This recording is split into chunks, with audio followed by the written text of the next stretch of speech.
Hi. Before we share with you a few thoughts about where are you, God, let us just quietly reflect in silence in our heart.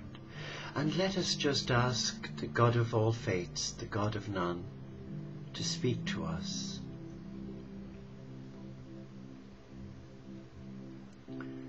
In silence, let us become aware of who we are as a child of God. Let us momentarily just seek to listen to God's Spirit of truth speak to our heart. Let us not be afraid to come into that safe place. And with every in-breath, I invite you to be aware of God's love, God's perfect truth for you. And as you breathe in and breathe out, be still. Be still in the knowledge that whatever is happening in your life right now, God is with you. Though He may appear very far from you, His love is all around you, empowering you return to your heart, to listen in silence, and be guided by what He says to you. And a lot of it is about empowering you to take back your power from your oppressor or oppressors, to take back your power and reclaim your divinity as a child of love, and surround yourself with the blue ray of Michael the Archangel, and hold on to that peace, a peace that transcends all understanding. Amen. Where are you, God? Wow. I have asked that question not once, not twice, but many times when my back was to the wall in my life. When I was diagnosed with manic behavior as a result of taking Prozac, when I was incarcerated in a prison van, being taken to prison for alleged offences because of my manic-induced behavior, and I could feel my heart screaming out, my God, why have you forsaken me? But I was in a negative place. I was in an unsafe place.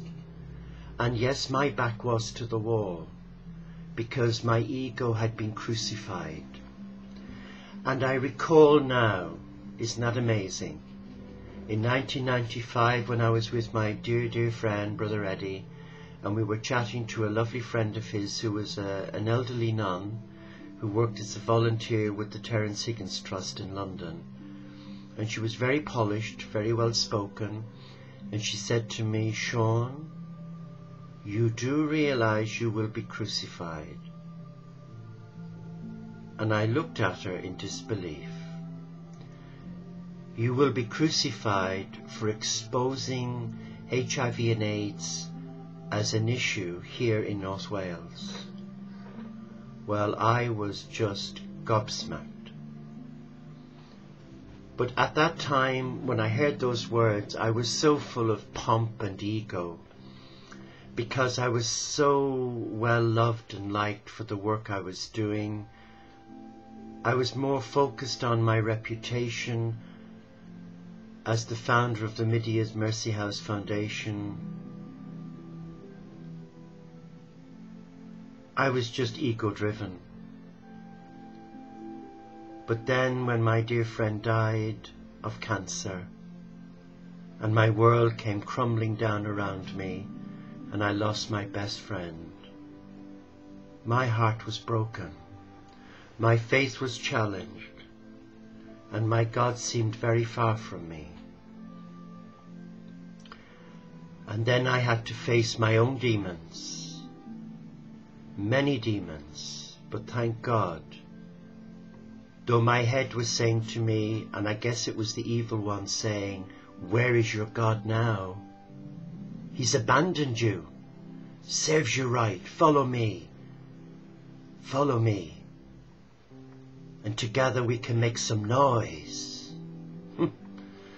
Noise is, when I look back on the last 12 years, I know that my God rescued me when I knelt in the gutter in the pouring rain, and I said, and I was angry at God. I swore at God, forgive me.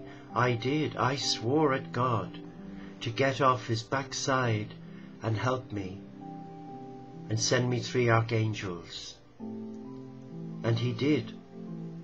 And I am here today as a result of my God touching my heart and empowering me, take back my power from the psychiatric services who kept me in a form of bondage for 2 years, where I was just reliving my nightmare every time I went to see a psychiatrist. But thank God, my heart guided me to tell them I need to come away from that. And in a way I was given the strength by my prayer and my love of God to take back my power. And I'm glad I did, although I did face the threat of a Section 48 for daring to challenge the psychiatrist, but he was more bothered about getting his hand in my drawers with his sexual innuendo. He was more preoccupied about my private life than he was about my spiritual and mental wellness. So it took a lot of courage to stand up and say, I have had enough of this. It's time I moved on, because the facility you're offering me is not helping me. It's actually dragging me down mentally. And each time I would see the psychiatrist for help, I'd spend 2 days in bed. So now I look back and I want to share with you, if you are hurting today, if you are affected by a life-threatening illness, if you are trying to manage depression and you feel that life is useless, you feel helpless and hopeless, please trust me. Contact me. Let me share with you and give you a free gift, the gift of my prayer and the gift of a free CD download of a recording that I was guided to do that will help bring you back on track. They're not my words, they're what I was given. And the music was channeled, and together they make noise to set you free. So where are you, God? I believe that God is here, and that often God allows us to fall into the gutter, to go into the greatest depths. And then when we can go no further down, the only place is up. But we have to ask. God gave you and me free will.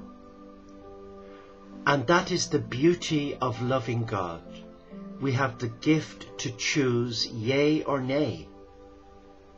I pray that you say, God, come back into my life and give me the strength to face my fear. To face, forgive me, the shite. And the Irish have a way of saying it as it is. And that's how I feel. We have to stop playing a mind game and processing. We have to come as we are. And I can say with my hand on my heart, the life I live is not out of guilt, it's out of love. I've embraced this life as a thank you to God for reaching down and helping me when I was in the gutter, when I did lose everything, when people turned their back on me that I thought were friends, and they labelled me all sorts of names, criminal, convict, but I'm free now. I'm free. Yes, I am. And I want you to be free. Love yourself. Forgive yourself. And come.